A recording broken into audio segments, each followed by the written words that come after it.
Assalamualaikum teman-teman, selamat siang. Aku lagi mau masak ikan tongkol masak Aceh teman-teman ya. Ini ikan tongkol sekitar 1 kilo. Bumbu tambahannya ada jinten, ketumbar, dan cabai sedikit. Ini tadi beli kita 2000 ya teman-teman. Selanjutnya kita masukkan cabai merah secukupnya ya. Cabai merah, bawang merah, bawang putih. Nanti kita blender. Jangan lupa adalah asam suntiknya. Ini asam suntik dari Aceh nih. Ini nggak boleh ketinggalan. Ini masak ikan Aceh ala Ibu Hasnah Nasution. Tuh kita masukkan tadi cabai, ketumbar, jintan. Tadi kita beli ya teman-teman, harga 2000 segitu. Kita blenderkan bareng.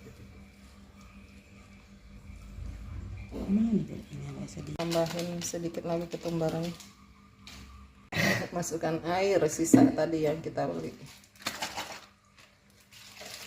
Ya. Kira-kira 10 butir. 10 butir tilok suci. Masukkan. Sekarang di blender.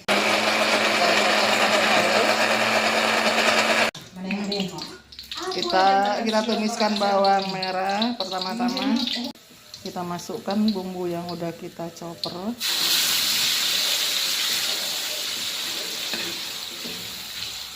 Kita tumiskan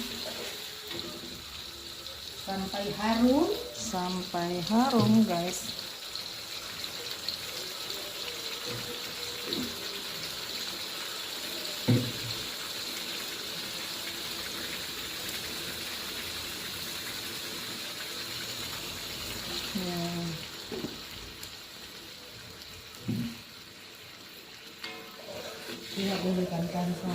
Ini sebetulnya tinggal nambah daun kari ya teman-teman, hanya nggak punya daun kari, terus pakai daun jeruk. Hanya ada yang nggak suka pakai daun jeruk, jadi hanya pakai asam suntik aja. Kita tunggu sampai matang. Ini teman-teman udah kita masukkan tadi ya, udah tambah air ya Bu, ini tadi ya Bu ya, ditambah air lagi ya. Sekarang tinggal cek rasa, kasih garam dan sebagainya. Kalau suka pakai penyedap rasa oke teman-teman. Ini udah matang. Terima kasih. Assalamualaikum.